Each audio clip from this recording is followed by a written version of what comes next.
Badan kaku? Faktor Uya. Pegal dan cepat lelah? Faktor utuh.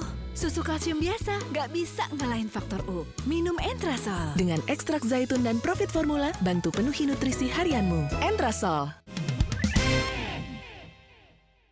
Dipersembahkan oleh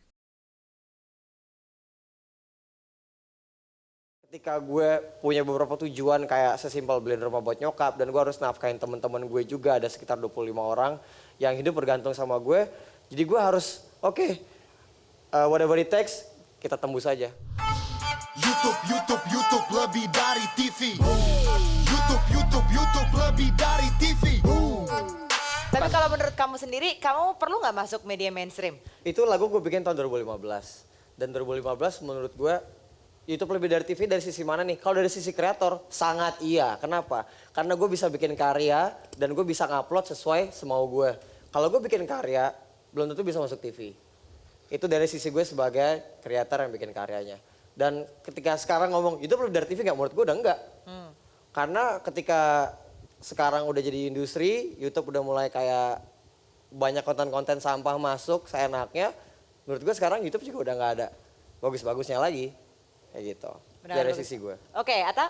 Aku nggak musuhin media mainstream, aku emang dari dulu Gue pengen jawab banget nih. suka sama media mainstream. Dan cuman kalau disuruh perbandingan aku lebih suka di mana, aku lebih pilih YouTube. Karena lebih bebas berekspresi. Lebih bebas dan menurut aku seorang konten kreator tuh lebih kreatif. Karena dia adalah yang nulis skrip juga. Dia yang kadang-kadang dia juga yang syuting. Dia juga yang ngedit. Dia juga yang sebagai produsernya, dia yang mikir idenya, dia lebih kreatif dari hanya sebagai, oh kamu nanti tugasnya ini doang, oke, yang lain semua udah diurusin gitu kan. Dia lebih mikir lebih besar, ibaratnya kalau dia punya channel YouTube, itu TV-nya dia. Jadi dia lebih pengalamannya, terus kerja kerasnya lebih kerasa kalau dia di YouTube. Gitu. Oke. Tapi kenapa seorang Anya sudah terkenal di YouTube, tiba-tiba saya lihat di Bali syuting film Jai Langkung di Lubang Buaya. Tiba-tiba mau masuk ke layar lebar. Karena pada ujungnya ini kan dunia entertainment ya, semuanya berkaitan gitu. Kalau menurut aku, mungkin karena mostly konten aku entertainment. Jadi di mana ada di situ orang suka sama aku, mungkin dia pengen aku ngelihat di tempat yang lain, mungkin di film, mungkin di iklan, mungkin di apa, ada demand-nya gitu. Jadi mereka pengen aku dan akunya bisa, sekaligus aku juga nyoba-nyoba pengalaman baru. Jadi ya udah. Jadi tiba-tiba bisa jadi main film karena juga nggak sedikit dari orang yang terkenal di internet misalnya dari YouTuber atau apapun itu yang dia tiba-tiba main film gitu. Karena bukan berarti kalau kita YouTuber terus kita nggak ada talent lain selain bikin vlog dan gitu-gitulah. Gini,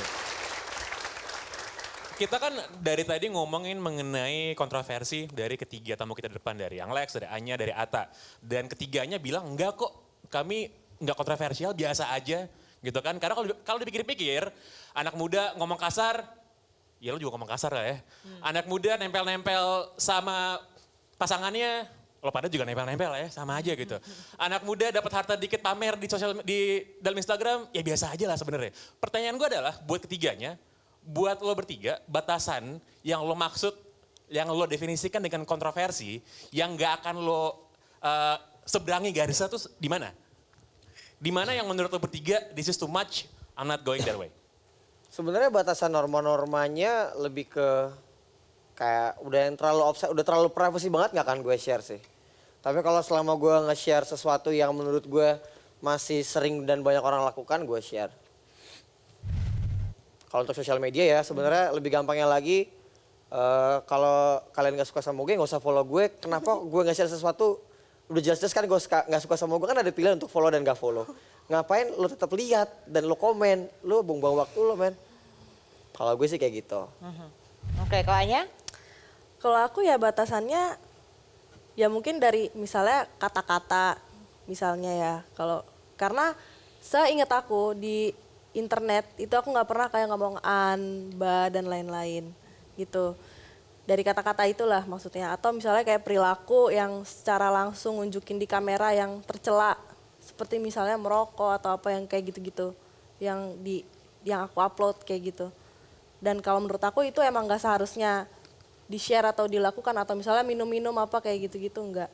Kalau itu menurut aku batasannya itu ya, atau misalnya kayak yang udah menjurus agak-agak pornografi kayak gitu.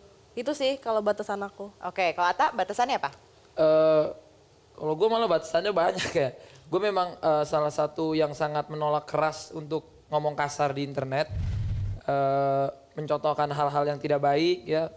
Rokok, alkohol, narkoba atau apapun itu gue sangat menolak banget.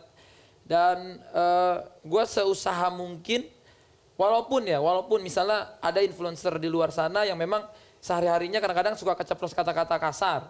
Kita semua pasti pernah kan, apalagi kalau lagi kaget atau apapun itu. Bukannya kita mau pencitraan atau apa, tapi kan video kita tuh bakal ditonton sama ratusan bahkan jutaan orang. Tanggung jawab kita tuh bukan hanya kita cuma mau dapat uang doang, tapi tanggung jawab kita gimana kalau anak-anak kecil ngelihat dan mereka meniru. Ya kan, dan itu ditiruin lagi sama teman-temannya dan itu menyebar. Nah itu termasuk kesalahan kita juga gitu. Oke, Jadi menurut aku itu batasan kamu di situ. batasan aku di situ. Oke, nah ini yang mungkin juga perlu diketahui oleh teman-teman panelis di sini. Mereka ini kan sebagai influencer pasti ada tarifnya dong kalau di endorse ya kan. Dan lumayan mahal loh, tapi mungkin kita penasaran gitu. Sekarang kan udah banyak sekali kan influencer sendiri. Nah kalau dari teman-teman nih, Anya deh. Sekarang kalau misalnya di endorse untuk foto di Instagram, tuh kira-kira berapa sih untuk satu post? Nanti bisa kontak lihat Instagram aku, di situ ada bisa email atau ada line ad-nya. Nah, Sekaligus promonya ya. Sekalian promo. bisa dilihat di situ. Tapi ada pilihan nggak harus produknya kayak apa, atau harus brandnya apa, atau apa aja terserah asal harga masuk? Sebenarnya nggak juga sih, kalau misalnya baju bisa, produk apa bisa. Kalau aku mau ya aku ambil, kalau enggak ya enggak gitu. Oke. As simple as that, apa yang aku mau, kalau enggak ya enggak. Kalau Ata gimana? Ata juga milih nggak? Milih. Selain yang gua suka, yang gua pakai, yang bagus juga lah tarifnya. Harus. Jadi harga tetap ngaruh dong kalau gitu. Harga ngaruh. Kalau ditawarin endorse partai politik atau calon, Nah, Wah, gimana tuh? pilkada nih. Nah, Kita sama sih, kalau- aku tadi mau nanya itu juga. Kalau Ya. ya kalau ditawarin untuk endorse itu gimana? Kalau gua enggak. Gua udah bahagia sih dengan gua yang udah kayak gini aja gitu. Gue dagang, bikin YouTube, ambil sponsor yang nggak ada berkaitan dengan politik-politik gitu. hanya yang Kalau yang Lex gimana? Mau nggak? Kayaknya enggak deh. Mendingan main game aja, lebih enak main game. Anya, kalau Anya, singkat. Aku juga enggak. Enggak. Aku enggak. Mendingan liburan aja. Sama tidur Ini aja. liburan udah. aja Kang, karena memang benar daripada ngomongin politik mendingan Tapi kalau liburan. ditawarin kan udah boleh nih masuk partai. Kalau kalian bertiga ditawari masuk dalam partai tersebut Nah, gimana? jawabannya- Bukan hanya endorse ya. Jawabannya di segmen berikutnya, tetaplah bersama kami. Masuk Pak. Dipersembahkan oleh